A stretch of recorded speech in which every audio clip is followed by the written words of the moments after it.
Spéciale retraite de prière et de délivrance en direct des radios Purim.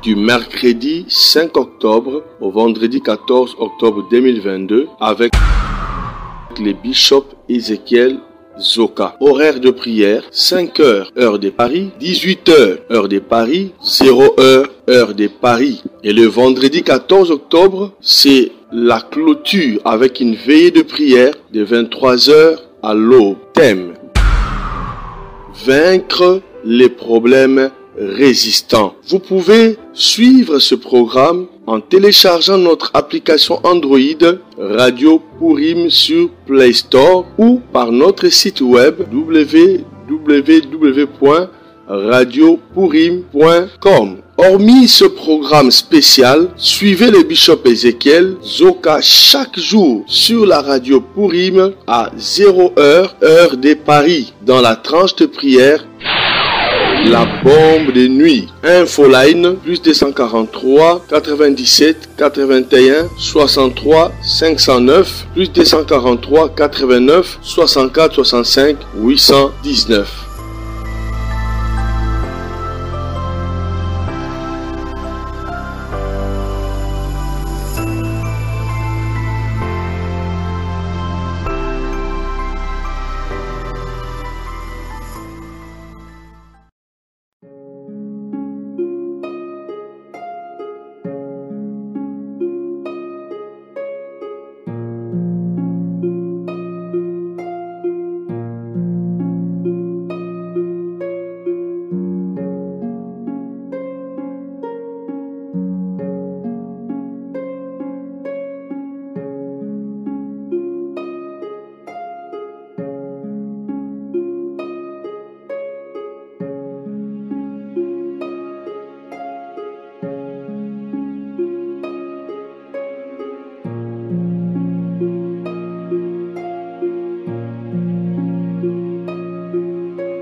Nzambe apambola bino tokutani lisusu na 18h na tranche na biso ya losambo.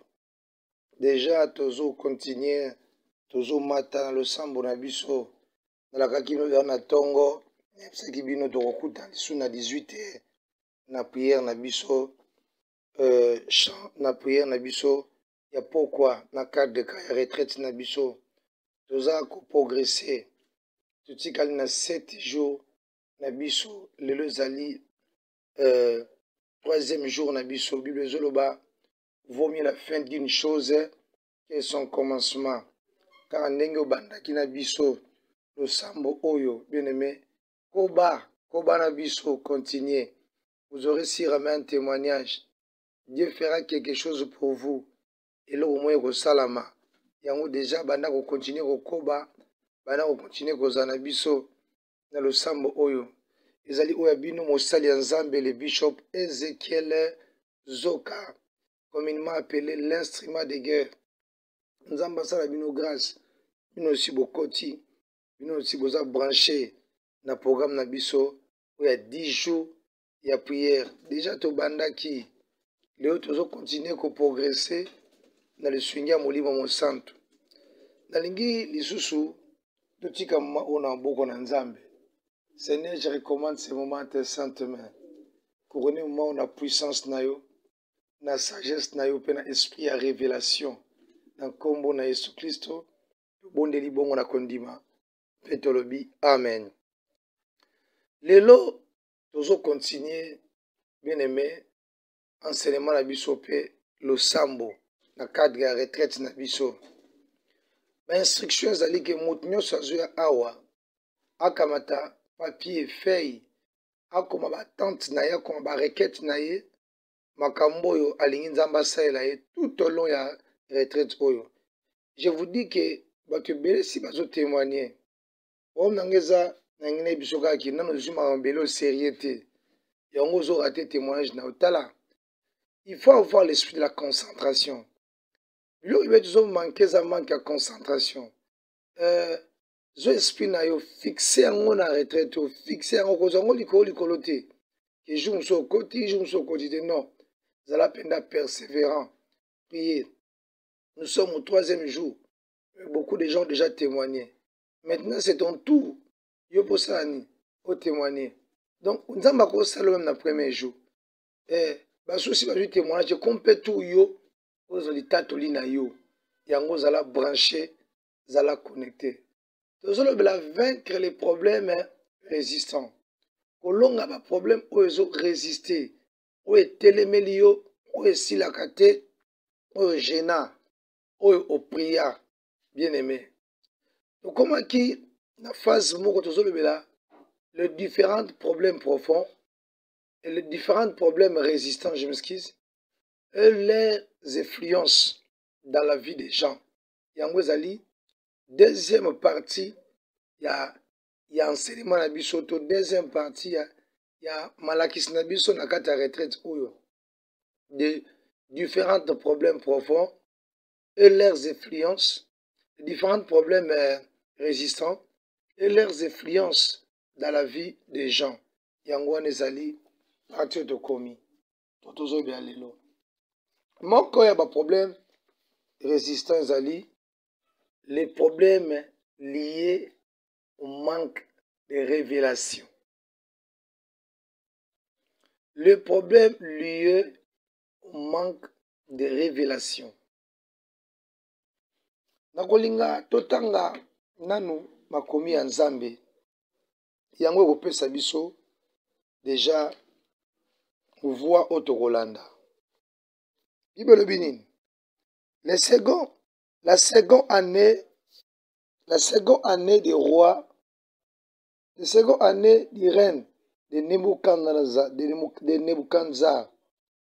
Nebuchadnezzar a eu un songe.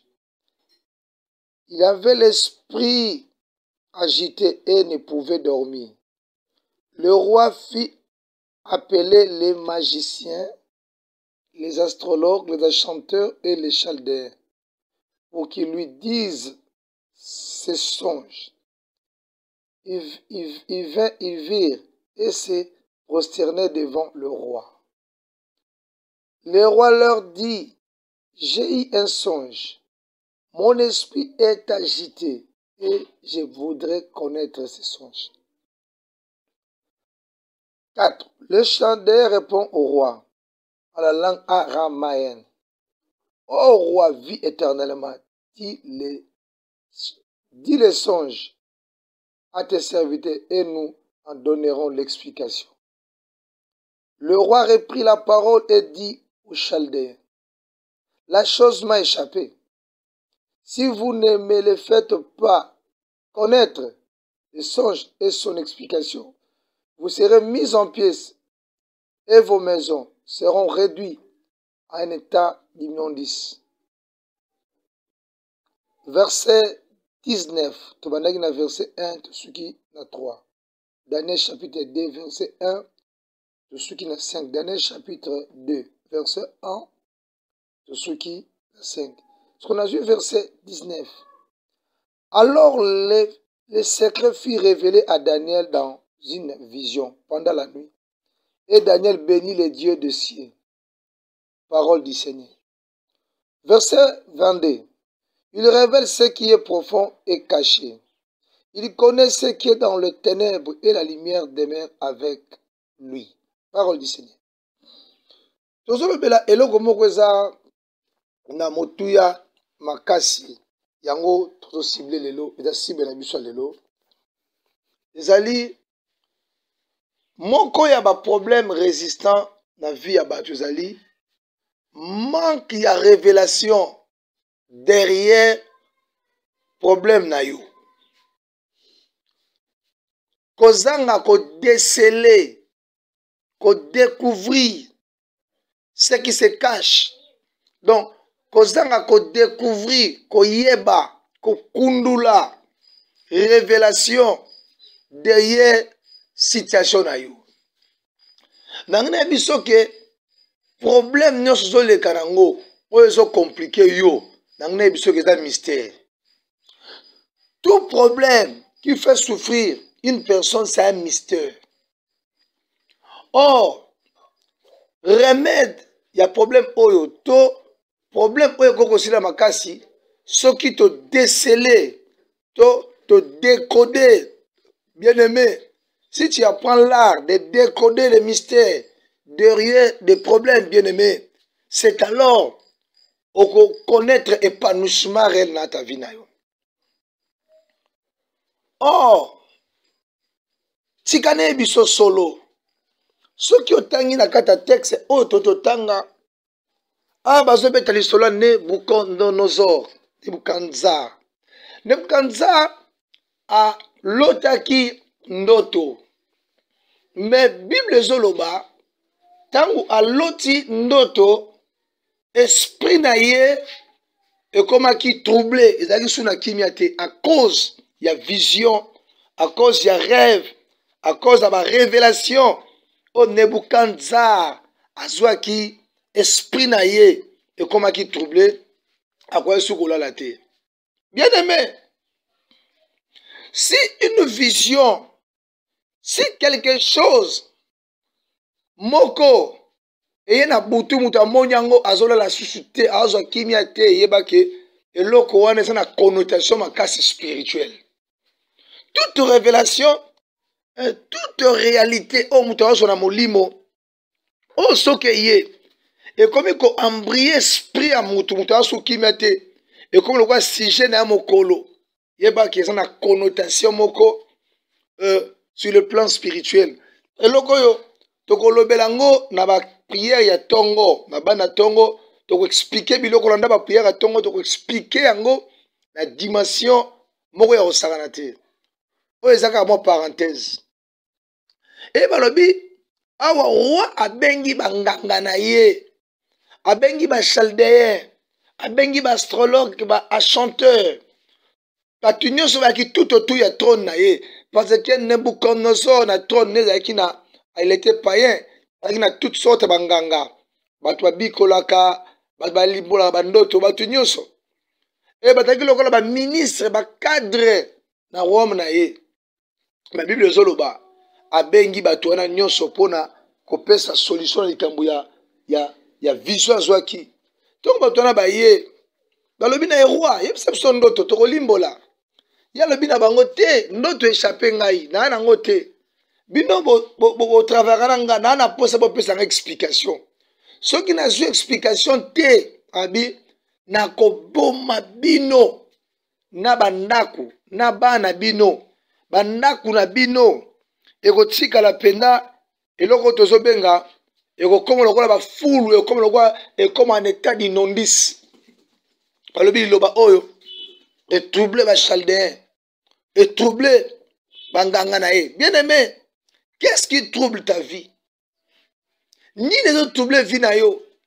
Bato bakomaki na problème à cause de manque de révélation. Bato bayaki na problème. Problème na bango ezalaki ndoto ya roi oyo ebungaki roi oyo echapaki bango. Sikonga na otuna eloko nini oyo eza problème na yo. Bien aimé, manque de révélation, mais tala ba condition, tala ba dégâts, tala ba problème oyo bato esengeli bakuta nango, tala ba conséquences oyo esengeli bakuta nango à cause de manque de révélation. Kozanga révélation na problème oyo bakutanaki nango, manque de révélation, tala ba dégâts oyo esengeli ekoma na vie na bango. Roi lobi soki bopesi ngai explication te ya révélation ya likambo oyo nga na loti alobi nakoboma bino, nakoboma bino. Tala batele bazokufa lelo mon frère ba problème mosusu ebomi bato ekoti bato ebele na tombe, bato mosusu bakoti baproblème mosusu ekoti bato ebele na tombe avant ntango na bango eza cause ya manque ya révélation. Bien aimé, manque ya révélation ekotisi bafamille ebele, ekotisi mabota ebele na tombe avant ntango na bango. Bato ebele baza kose retrouver na tombe, bato ebele baza kose retrouver ya kokufa bakufi avant ntango na bango à cause de manque de révélation. Ba problème eboma bango, sujet moko na vie eboma ye, réalité moko na vie eboma ye, soki azwaka révélation alinga okufa te, parce que derrière chaque problème il y a une révélation. Bien aimé. Révélation dans ma dimension. Nango. Révélation liboso na problème 1. C'est-à-dire révélation qu'on découvrir cause il y a problème parce qu'il y a la loi de cause et les effets. Et l'autre nyonso ceux qui ont découvert dans nos causes nango te bien aimé pour mettre en hors d'état de nuit mais et va continuer qu'on subsister. Les cambons na zoloba même c'est même technique les alliés adaptés c'est même technique les alliés confirmés même sur le plan scientifique. Dans les scientifiques, je vous dis d'une manière scientifique, ceux qui sont malades, ailleurs na hôpital, et là, ils vont dans laboratoire. Ils vont examiner dans le laboratoire. Il y a aussi ce qu'on appelle l'imagerie. Dans l'imagerie, tout le monde a des échographies, des radio, des échographies. Il y a même des appareils les plus performants. Il y a des choses. Il y a des appareils les plus performants. Je ne suis pas du domaine. On a cause de maîtrise dans le soutien. Tous ces appareils, basali yango pona nini, pona ko découvrir la cause, il y a un problème. Mais la Bible nous dit, la nature vous enseigne-t-elle pas? Donc, il faut même enseigner biso que si vous êtes dans l'hôpital, on peut se qui simba mon côté. On va découvrir cause du problème. Il y a des voies par lesquelles on à cause de la révélation, on est caché derrière le problème. Voix liboso, bien aimé. Les alliés, voix mon côté, la voix naturelle. Pas une voix naturelle. On va découvrir cause de ce problème. On va découvrir la réalité des codé derrière le problème. Pe source nango. Nanzela ya histoire ya famille na yo. To nanzela ya connaissance ya Matthieu zoyoka. Oko découvrir eloko nzoka zaka boye. Nzoka ngani na komela likambo zaki pona boye. C'est à partir de connaissance. La Bible dit que les justes seront délivrés par la connaissance. Donc, acquisition à connaissance, on doit découvrir cause à problème na ye. Par la connaissance. Ça, c'est une voie naturelle, par la connaissance. Vous connaîtrez la vérité et la vérité vous affranchira par la connaissance. Ah, par la connaissance, bien aimé. Mais deuxième voie, on doit découvrir, c'est ce qu'on appelle une voie surnaturelle. Voie surnaturelle, bien aimé, ce n'est pas une révélation ou inspiration venant du ciel. Dieu peut graver cette révélation dans ton esprit. J'ai pris pour quelqu'un que Dieu a gravé révélation dans l'esprit. Dieu peut envoyer ça par un songe, par une vision, par un prophète. Cause, il y a problème, bien aimé. Tu as besoin de ça, bien aimé. Tu as besoin de ça. Tu as besoin de ça. Bien aimé, balobina bango bako boma bango bako kufa. Ce qui va découvrir révélation. Combien de foyers koufi? Combien de vieux koufi? Combien de mabales koufi? Bien aimé, à cause il y a manque à révélation. Combien de bana ba koufi? Combien de mabales zo koufa, bien aimé? T'as la manque à révélation comme ma mort. De façon tragique, de mort en cascade. T'as la roi Zoloba. Alors, il y a qui ont ces révélations. Beaucoup de banda qu'on a vu. C'est qu'il y a roi Nini ou Zoloba. Roi Nini Azoloba. Loi Nini Azoloba. Roi Nini Azoloba. Mon bien connu, c'est lobby. Déco. Roi lobby. Ceux qui ont ces révélations. Dans la moutako perd de vie à cause d'un manque de révélation. Manque à révélation face à une situation, face à un problème, bien aimé. Au coquille qu'on perd toute une destinée. Au coquille qu'on perd toute une génération. Bien aimé, les familles n'a yo de pas n'anzambe, mais pe n'anzana yo. Ceux qui ont manqué de révélation, au lukin nzambe te pour découvrir ni les académiens pour moi nyoko la kayo ba no ba bikango ba na ba no ba bikango. Tu peux perdre toute une génération à cause il y a manque à révélation. Il est temps que tu te lèves pour chercher la révélation face à cette situation, face à ce problème. Si tu ne le fais pas, bien aimé, tu peux perdre toute une génération. Oh bien aimé, balobi na bango so ki ba pesi révélation te na bana ba ko kufa na bandaku ekobukana nyonso ba ko perdre dango tala ba ko perdre bandaku ba ko perdre bana ba ko perdre nyonso ozomona manque à révélation et comme ça la mutu a perdre héritage a perdre ba bien à perdre Ndaku, bien aimé. Oh, que le Seigneur nous fasse grâce. Je me. Ndeko. Les hommes ont beaucoup de se belé. Ndeko, aux hommes n'a pas sa révélation. Pour Nini. Pour Nako, Yeba, qu'est-ce que tu dois faire? La révélation pour remédier à la situation. Il y a une révélation pour découvrir la cause du problème et une révélation pour remédier à la situation. Il y a double chose. Il y a David, il y a une famille, il y a 3 ans et demi. David a consulté Nzambe pour Ayeba. Pourquoi pas si Oezo ya Biozolo Nzambe Ayebisi David? Et ça à cause de Saoul et sa maison sanguinaire. Ils ont fait périr les Gabonites. Or, les Gabonites, qui ban Israël était mais alliance salamaki entre Israël et les Gabonites. Or, il y a un ça sous Israël accepté à détruire les Gabonites. Mais Saoul, par son zèle pour les enfants d'Israël, à l'Axakalingi Israël, babi aboa ba Gabonite, kanda nzambe kita na Israël. Tala nzamba faye muso za bandokite mutu bazolo kabango. Mais ce sont des familles qui sont sous le jugement de Dieu. Mais il y a aussi des familles, il y a aussi des vies. Il y a des jugement nzambe te. Mais ali milimo ndezo sala makambo wana. Bedeme, ezana biloko mususu. Ndezo créer ngo mais tant que vous n'avez pas la révélation, oanelo emoni selimo côté, oko continuer kolela. On continue à souffrir. Le problème na yo et qu'obéir na ma misouté, mais qu'on fléchit devant révélation.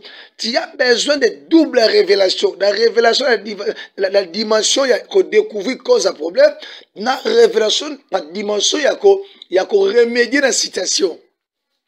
Je vais prendre un exemple, bien aimé. Dans un exemple, la vie dans Amoko. J'ai passé des moments terrible dans ma vie. J'ai failli perdre mon mariage. J'ai failli tout perdre. Qu'est-ce que c'était le problème? Et ça qui période de mon combat, témoignage koyo. Na bande ko bota siko bana na kote na libala. Bandi obota.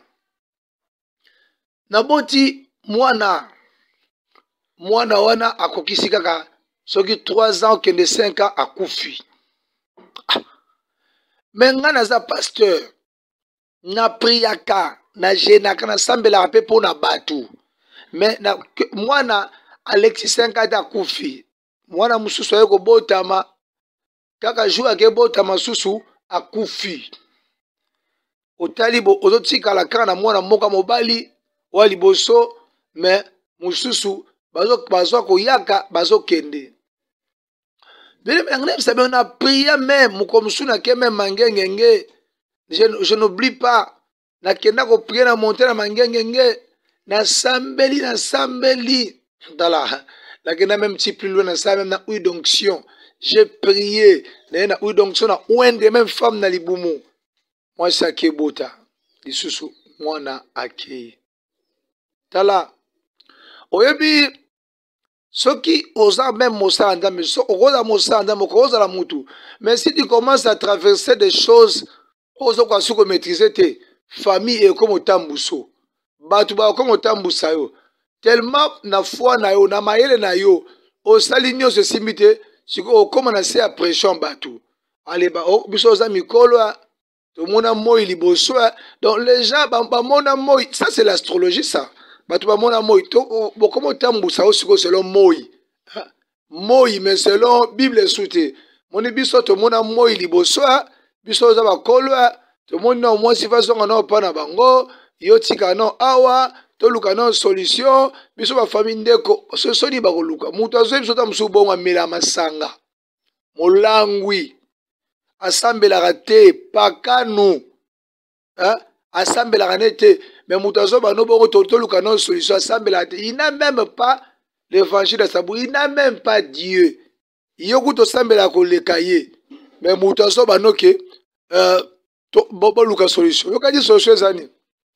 So le Bano ka ke bon. To ke pas tata moko ko za passer ma bemo za abano ba webso. Ezana ngo ki cité moni to kende ba ko sunga yo ya na ngo bote. C'est ba ko ti sona biloko moko boye. Nakoloba no ke eza nango kisite monika batea mango ndenge yaka eza nango kisite bien aimé c'est parmi des moments où il y a qui sombre, l'exa qui n'a foyer, il y avait une dislocation, il y avait quoi? Il y avait une séparation totale, il n'y avait rien.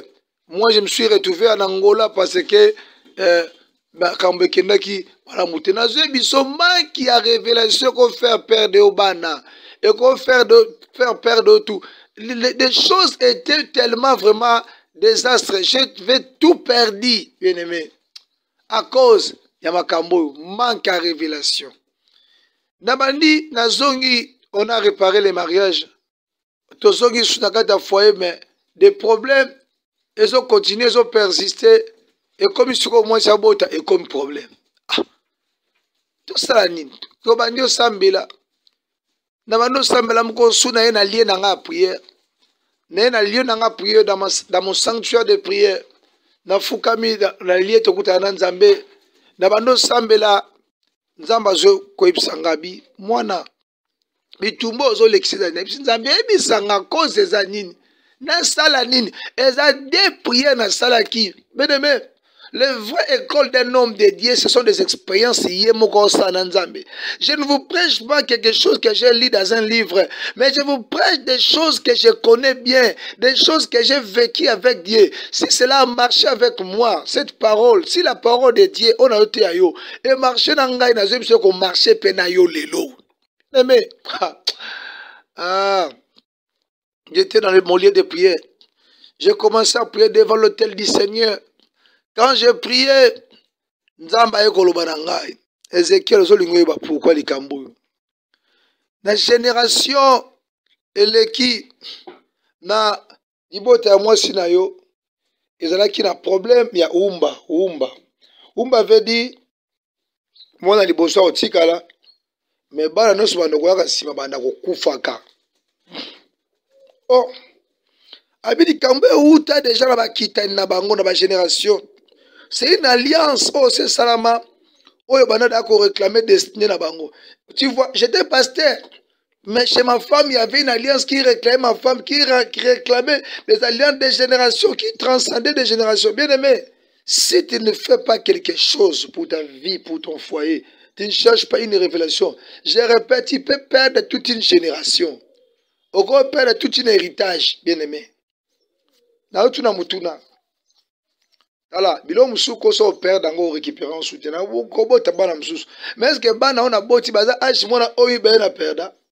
Baza ashi mote? Boti ka be ko Canada. T'as la manque à révélation qu'on peut son retard na vie et qu'on fait peur de bilo musuko récupérer te on peut son retard. Il est tant bien aimé au tellement pour Luka Nzambe pour makambo changer. Nzambe ba Luka kae, c'est que dit le pasteur soleil comme ça. Nzambe ba Luka kae, Luka eh. Nze mwana lingango mingi fi yango matata ndeko luka nzambo yo ha nzambo bwatu eza kotata bana ndeko vandi wapye ha nzambo yo luka nzambe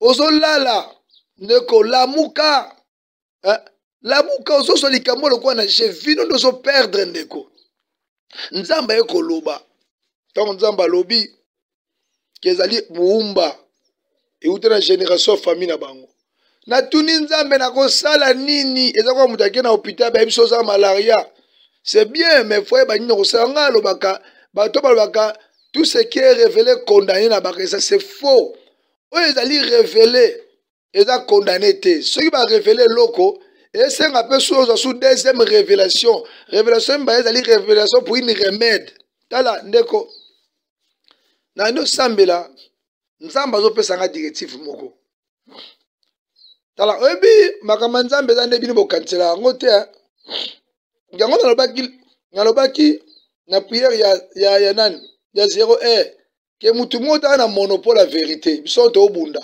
pasteur moko ta ko biso ka na monopole la vérité bene batu musuko ona remédier na situation esenga nango komele prière te esenga nango kutu mambwana te musu offensa papa na yebse ka ko bongisa aka bongisa na papa na ba mambo changer tu as besoin de la révélation bien aimé maintenant je vais traiter na morote batnyos ba robe anga na pesa bango prière te j'ai besoin d'avoir la révélation face à la situation et l'oko nini eza la base nango bien aimé nzamba saka lisungi to makambo belé na ko peso ba détail belé na makambo yo ba révélation belé. Bien aimé, j'ai commencé à prier. Nzamba lobi na ngai boy. Sala offrande, mais offrande dango ezana estimation prix à cercueil.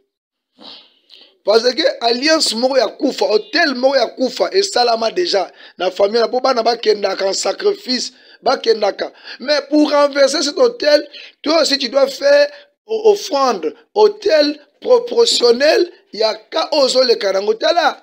Il n'y a pas l'égalité de force.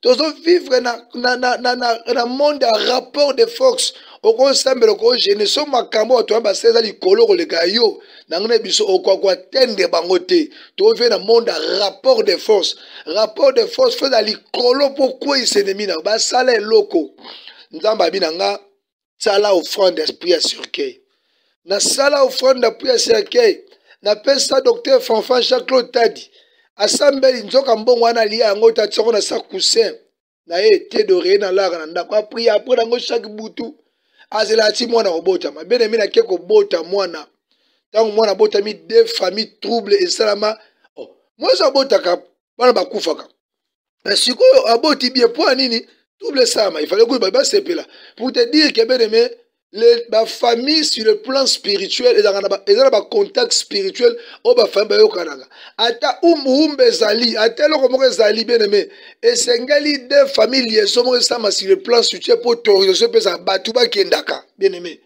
un jour wana zaki jour o ban trai ya moi c'est zaki libéré un jour wana na comme ko simba fruit ban trai nanga bien aimé tala mutako sauter.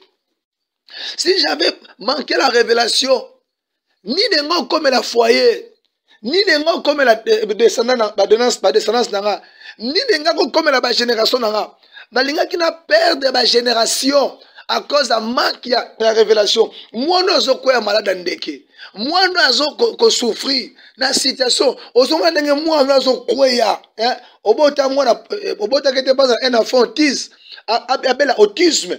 Tala siko ndenge mambozo kende yo kanisi ne mambozo kende yo ko vanda ka boy mama telema ko shababo telema ndeko mais tout commence nzamba koko révéler yo makambute soko za mwana été pour bibezo mais brebis entend ma voix pour avoir yo ka voix nzambe senglo za la brebis ya nzambe devenir son brebis veut dire qu'on recevoir Christ comme Seigneur et Sauveur na bomona yo yango na ebiso bene me soko ya mbaye sute benga ye abomo na yo popri ozo privilège oyo loba mokonzi Yesu na bengi yo na bomo na ngai kota na bomo na ngai zala mokonzi pe mobikisi ya bomo na ngai fongola litoi na ngai pona zo instruction na yo na kombo na Yesu Kristo to bondeli bona kondima pe tolobi amen. Tokuto sambela siko na bino Yahweh Yahweh Yahweh Yahweh Yahweh Yahweh Yahweh Yahweh Yahweh Yahweh Yahweh Papa nango zali nzambe Yahweh Yahweh Yahweh Yahweh Yahweh Yahweh nzambe bikamwe Yahweh Yahweh Yahweh Yahweh Papa nango zali nzambe Yahweh Yahweh yokonja lole Yahweh Yahweh nzambe na bane Yahweh Yahweh Yahweh Yahweh Papa nango zali nzambe Yahweh Yahweh Yahweh Yahweh Yahweh Yahweh nzambe na lole Yahweh Yahweh Yahweh Yahweh Papa nango zali nzambe bano kubisa nzambe point liloba oya tindeli yo na troisième jour alelo na prière ya soir bien-aimé bandako sambela tombola nzambe oza kobondela nazotombola nzambe pona liloba yo tindeli ngai pona liloba yo tindeli ngai na losambo oyo ya soir bibelo bo tindaki liloba pe liloba ebikisaki otindi liloba o po liloba oyo ya kobikisa ngai otindi liloba o po liloba oyo kobikisa famille na ngai oyo kolobela ngai pasi mingi tozomona po tozangi emoniseli po tozangi révélation kozanga révélation kozanga emoniseli nde memi makambo oyo yawe na ngai naye kokumiso mpona liloba naye kozongisa lokumu epano mpona liloba naye kotombola mpona liloba tombolama mpona liloba na yo zwa lokumu mpe masanjoli mpona liloba na yo na nkombo na yesu na nkombo na yesu ozobondela beneme mpona liloba ozokumisa nzambe mpona ngo oza kokumisa nzambe oza kosambela oza kokumisa nzambe alleluya bible ebisi biso boye la main de l'Éternel n'est pas trop courte pour sauver, ni ses oreilles trop dites pour entendre. Mais ce sont nos péchés qui mettent une séparation entre nous et notre Dieu. Mais présama péché na biso de séparation entre biso na nzambe na biso. Ezama sumu eliko cacher face ya nzambe liboso na biso. Yango ye awa bene mozo sambela. Ozo senga yawe nzambe alimisa yo. Bien aimé, quand on a contact na nzambe te ozo révélation dans la vie du péché. Dieu révèle ses desseins à ses bien-aimés. Il parle à ses bien-aimés. Il donne les instructions à ses bien-aimés. Bano sambela senga nzambe bolimisi senga ya bolimisi senga limisa yo pe apetola motema na yo apetola yo na makila na Yesu ozobondela. Alléluia. Yawe na pusani liboso na yo. Yawe na pusani liboso na yo. Yawe na belemi liboso na yo. Yawe na yoko senga yo bolimisi. Olobi si nous confessons nos péchés. Olobi la juste et fidèle pour nous pardonner. Pe ko purifier biso na ba iniquité na biso. Yawe to belemi liboso na yo. To yoko senga mawa na yo. Na bomoi na biso. To péché liboso na yo. Na ba pensée na biso. To péché liboso na yo na ba parole na biso to péché liboso na yo na ba acte na biso to sali oyo tomboli kita bokonzi na yo te to sali oyo tomboli kita bokonzi na yo te to sali oyo glorifie yo te yango to zongi epai na yo to ekosenga bolimisi nzambe na lola nzambe na mawa yoka biso mawa nzambe na lola nzambe na mawa yokabiso mawa yokabiso mawa yokabiso mawa yokabiso mawa mawa na yo na bombo na biso mawa yo na bombo na biso tozo belela yo tozo bondela yo mawa na yo tata mawa na yo tata mawa na yo tata na nkombo na Yesu na nkombo na Yesu sukola biso na makila na Yesu oyeso pana kina Golgota yango sukola biso senga makila na Yesu yango lave yo senga makila na Yesu yango sukola yo na nkombo na Yesu ozako bondela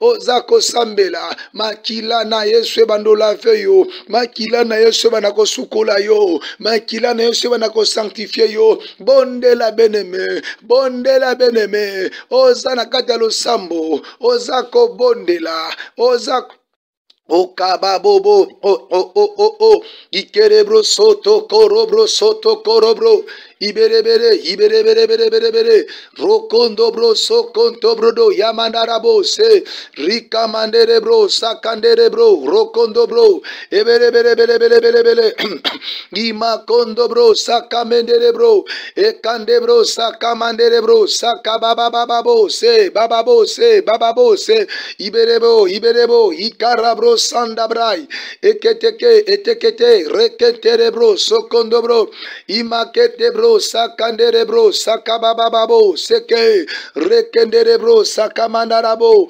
emandarabo korobro sokondoro bro ozo senga mawana nzambe senga makere se sokola yo senga makane se lave yo et sanctifier yo et rendre yo pire na nkombo na Yesu Kristo ozo sambela ibezo bana biso.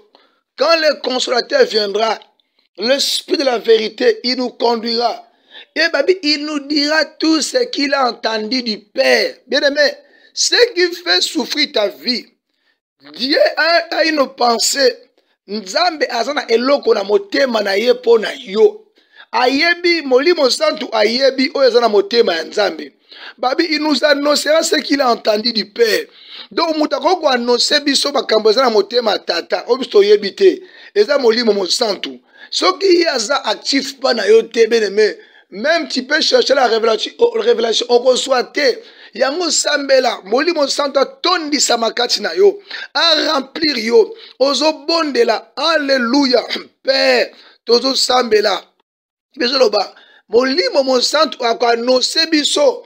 Oh, il a zoué Père Tata. Le Saint-Esprit, il connaît le cœur du Père. Oh, il a dit dans mon thème à Tata. Quand tu poussani, ne pas dans mon lit mon santo. Tu poussani pas dans Zambe. Yahweh tondi sabiso. Nanguya na moli mon santo. Yahweh satire biso. Nanguya na moli mon santo. Nguya ya moli mon santo na Nzambe ko tondi sa makati na biso. Père, j'ai pris pour la plénitude du Saint-Esprit. J'ai pris pour la plénitude du Saint-Esprit. Père, remplis-moi de la puissance du Saint-Esprit. Remplis-moi de l'onction du Saint-Esprit. Oh, Ramanageri Aganoso. O Kabrada Ifada, et Korobroso Kontobrodo Yababoshe, Père remplis-moi de Sambela, Ndama rempli yo. Il besoin de batangwa koya ko annoncer biso yo ki pe ya papa. Yango yo Sambela, Ndama tondi sayo, nanguya na molimo mo santo, oza kobondela, rema yu fada manoso, eglesam de broyo fakategen, luke merebroso, parabroso rabrada yama de fire, erekende broyo fakatebra de fakayebros, imerebroso robro fayamandege, lukamanda, rukamanda, lekete, lukabalabala, rokondo robro sopawarebro, imerebro, glesa kante, reglomanega, rokondo brai, iporobro sokontobro do fakateke, rikontobro do fakateke, rikondo robro sakanteke, rokondobro do fibre de stanteke, riprozayabros, aibruse maneglos, rikondobro do fakantebre, sambela, tondi samanzama, tondi solango ya molimo santo, yo tondi sama, on la satirer la puissance du Saint-Esprit. Et il y a quelque chose qui se passe maintenant. Alléluia. Aux obons de la psycho bien-aimé. Il besoin de un peuple sans révélation, c'est un peuple sans frein. Révèle-moi. Situation nyonso, révèle toute réalité spirituelle qui est cachée derrière mon problème persistant. Prie. Alléluia. Père Nazobondela. Yahweh Nzambe, likambo ye umeli, problème ye umeli, ba passer ba sambeli, ba tebele ba sambeli, mais si tu as continué kaka boye. Yahweh sikoyo na lingi na yeba. Yahweh bien invoque moi je te répondrai et je t'annoncerai de grandes choses, des choses cachées que toi tu ne connais pas. Seigneur la lingi na yeba, révèle-moi Seigneur, réalité solide caché derrière situation nanga, révèle ngai Nzambe, réalité ozali caché derrière situation nanga, derrière problème nanga, onkolo nangai, nazo lingana yeba, nyeko lukayo, olobi si vous me chercherez de tout votre cœur, je me laisserai trouver en vous. Nyeko luko na motema nangai mobimba, poyo mimoni sepai nangai, nyeko luko na motema nangai mobimba, luka Nzambe beneme. Na motema no mobimba ami monisa eloko nini oye batami de yes situation na yo ozo maîtriser te banda ko yebisa ngo Nzambe yebisa Nzambe yebisa ngai loba na Nzambe lobela ngai nalingi na yeba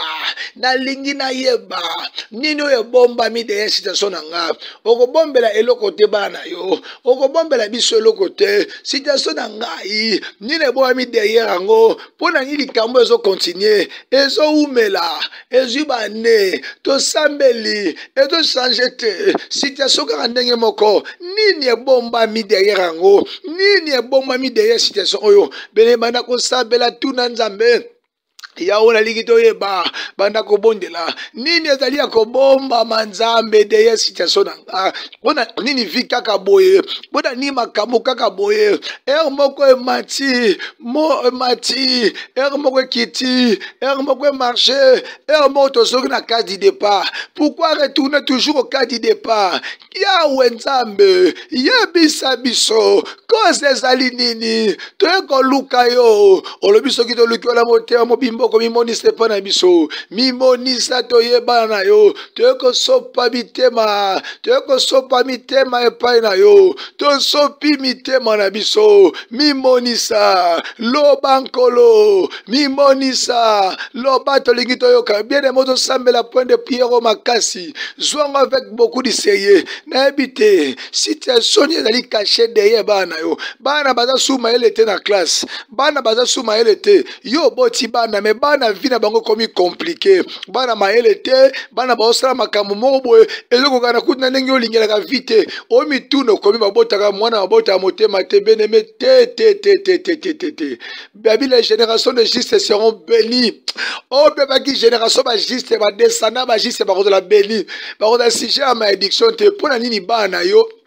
bango bakoma batu moko bongo pwani bandeko na yo soko bota te sambela pona famille na yo mais soko bota sambela pe pona bana na bandeko na yo pwani bana yo pena bandeko na yo otala vie na bango ndenge bazozala ezokokana te ozoka poso lela ozoyeba te eza nini ebisa nzambe nalingi nayeba nini eza derrière vie ya mwana oyo nini eza derrière vie ya bana oyo nini eza derrière vie ya libota oyo batu moko tazoprogresse mutu tazokende liboso batu nyonso kaka vie na bango kaka boye soki likambo te meme ya $1000 il faut kaka mutu moko abimisa oh bien-aimé oh sambela famille okokontinue boye te bana no bakokontinue boye te bando sambela alléluia père nazosambela Yao, olobi ba génération ba juste kozala béni. Obi la génération des hommes droits seront bénis. Oloba ki te nzambe génération homme droit kozala maudit. Oloba ki te descendant homme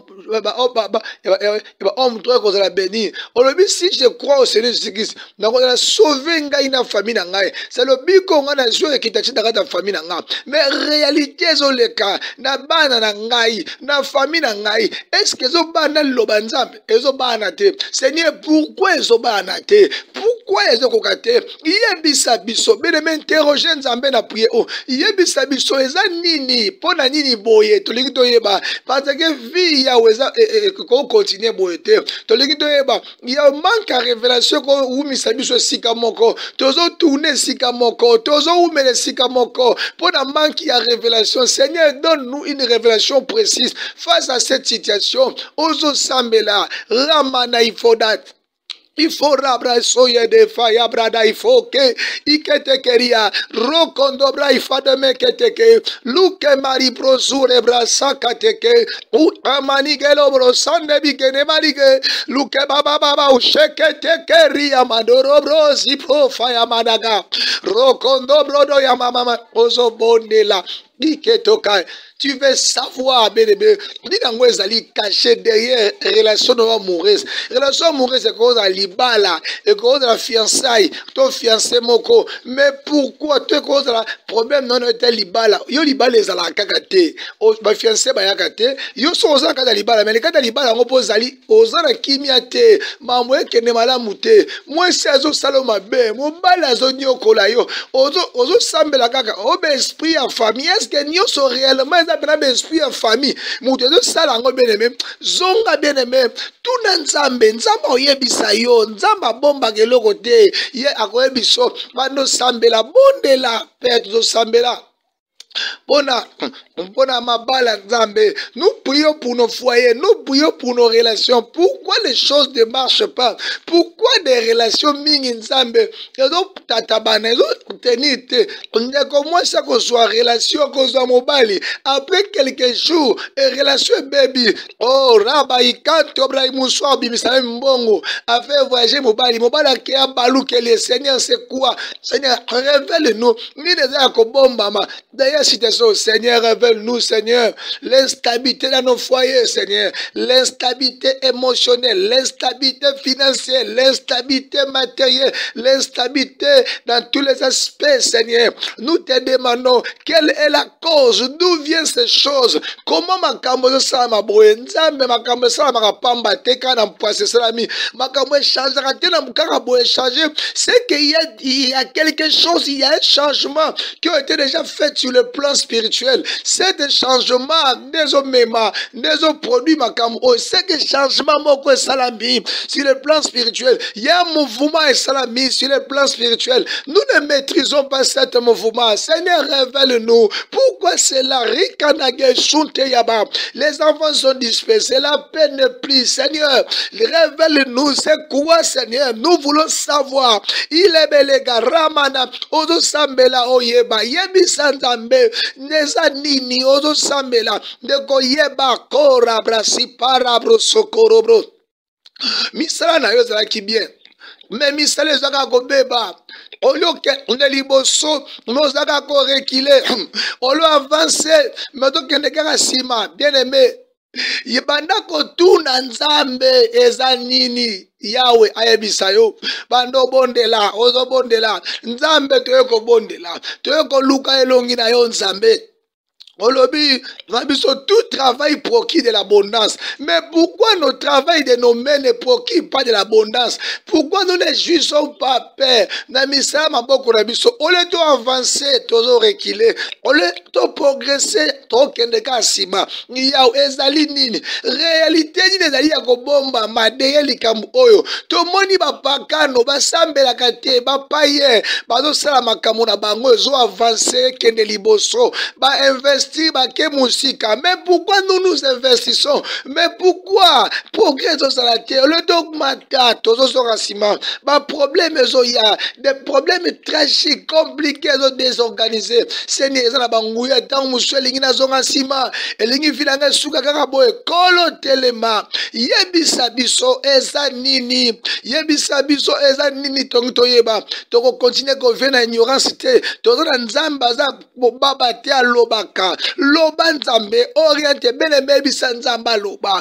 o loba nzambe polikambo changer pour situation changer pour provo sila yewe loba oriente nous shala bareba irebrada mako soki to kota ki batama bena siège na biso yebisa biso to bibisa kolo rika to yeko sopa mitema liboso na yo pona vérité oyo to lingi to yeba ile marabro sorry badega ozabi karebo yamanderebo sambela bondela yebisa nzambe ozo sambela bele meto komi na phase mususu ozo komi na phase mususu phase komi beleme bando sambela deuxième partie sambela nzambe apesa yo remède apesa yo révélation ayebiso eloko ne sengelo sala pour remédier na ba situation oyo banda kobondela alléluia père olobi na kata makomi na yo que Israël a se confié par Nzambe.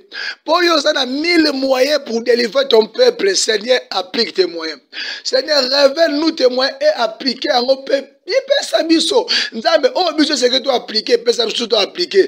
Oh, yo, Seigneur, tu appliquer yango. Oh, Seigneur, nous te prions. Révèle-nous, Seigneur. Révèle-nous, Seigneur. Ni ne Seigneur, tout ça, la poto, malakata, ba situation, oh, yo. Révèle biso. Banako révélé.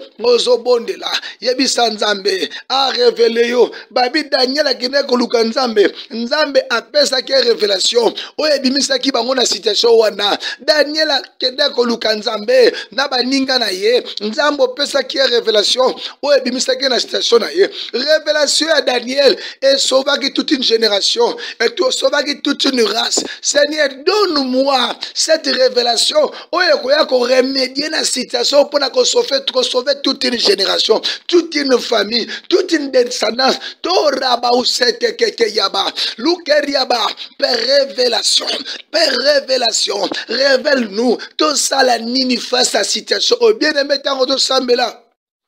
okoyoka nzamba ko bana ko sopa penser na motema na yo e bana ko ya lokola makanisi oyo soyoka lokola makanisi oyo esengelo sala po na situation oyo soyoka lokola makanisi c'est une révélation divine fais-le bien-aimé oyo zomona koyi na esprit na yo oyo to tumba motema no moto wana soyoka oyo zo tumba yo sala face à situation na yo fais-le, c'est une révélation. Il a déjà commencé à envoyer des révélations.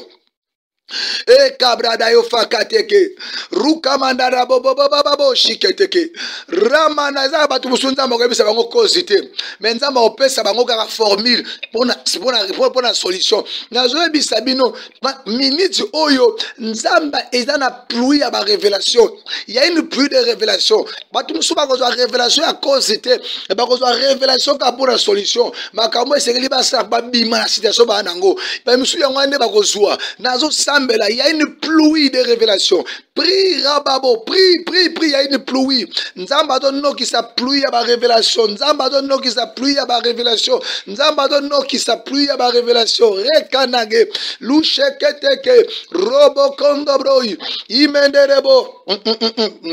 Okababa, eketeke, reketeke, rokotoko, rimandarabo, so, rababo, so, iberebe, ibarabara, ubebebe, bobo, sakamandarabo, sambela, il y a une pluie de révélation, Nicolo, fungwami, fluide du ciel est fungwami, le ciel est ouvert maintenant, le ciel est ouvert maintenant, il y a une pluie de révélation, il y a une pluie de remèdes, il y a une pluie de remèdes, il y a une pluie de révélation, il y a pas remède, il y a une pluie de révélation qui va porter remède, pluie dans nos obéta, rababo, reçois cela, reçois votre remède,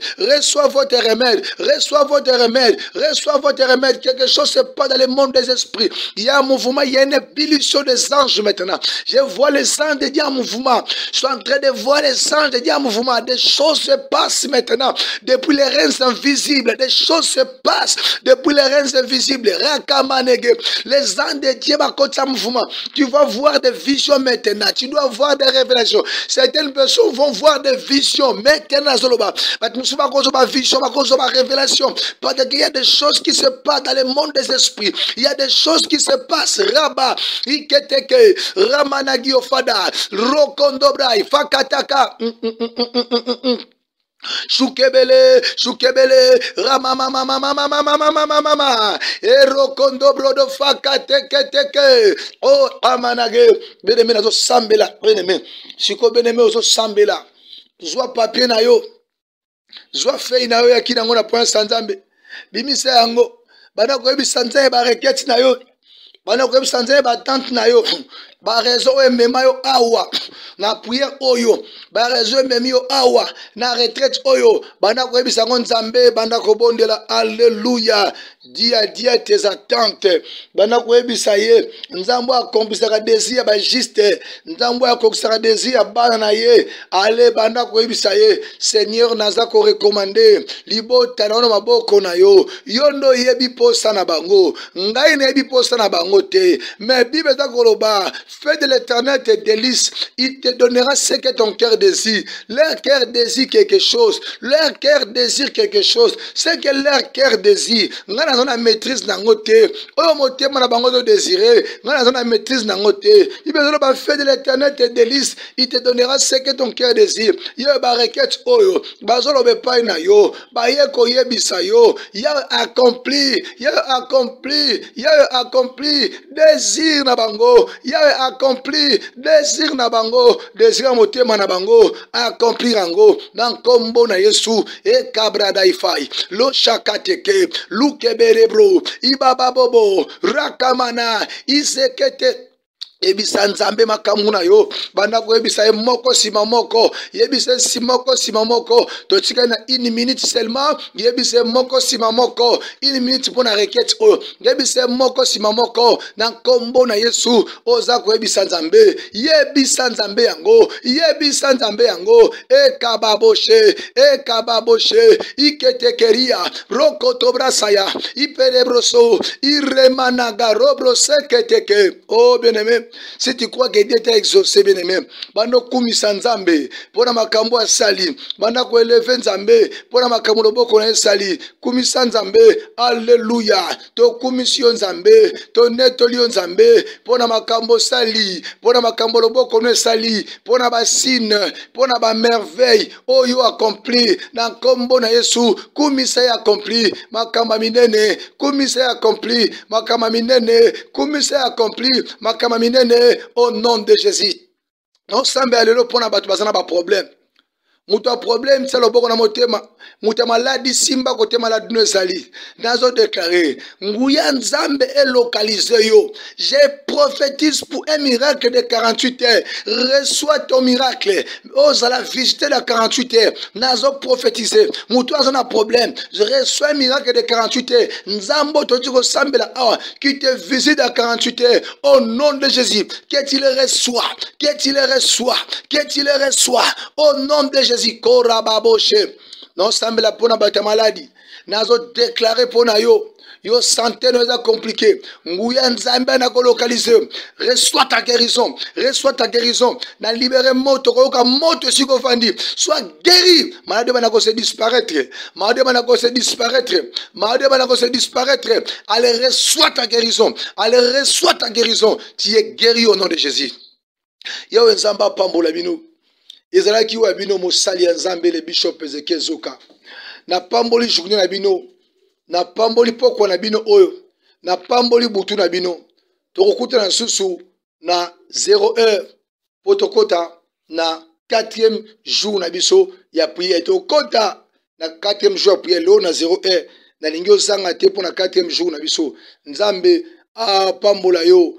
Zaki wa bino mosala nzambe le bishop Ezekiel Zoka. Toa na prière na 0 heure. Toa na prière na 5 heures. Toa na prière na 18 heures. Ti 19 heures nde toti kosala awa. Yawe nzambe a pambola bino. Prière oyo kosala le 14 na butu ya le 14 na 23 heures. Tokota le 15. Donc de clôturer to na veille munene. C'est préparé pour na veille wana. Nzambe a pambola bino numéro na sali plus 243 89 64 65 819 ndenge musupe libero musupe zali plus 243 97 81 63 509. Yawe nzambe apambola bino tokutani na 0 heure.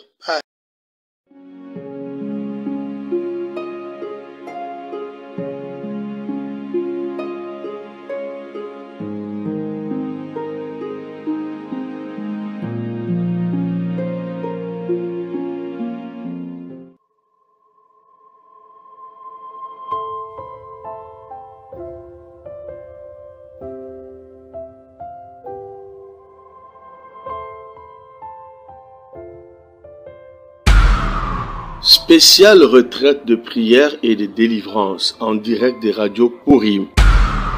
Du mercredi 5 octobre au vendredi 14 octobre 2022 avec les bishops Ezekiel Zoka. Horaire de prière 5 heures heure de Paris, 18 heures heure de Paris, 0 heure heure de Paris. Et le vendredi 14 octobre, c'est la clôture avec une veillée de prière de 23 heures à l'aube. Thème: vaincre les problèmes résistants. Vous pouvez suivre ce programme en téléchargeant notre application Android Radio Purim sur Play Store ou par notre site web www.radiopurim.com. Hormis ce programme spécial, suivez le bishop Ezekiel Zoka chaque jour sur la radio Purim à 0 heure heure de Paris dans la tranche de prière La bombe de nuit. Infoline plus 243 97 81 63 509 plus 243 89 64 65 819.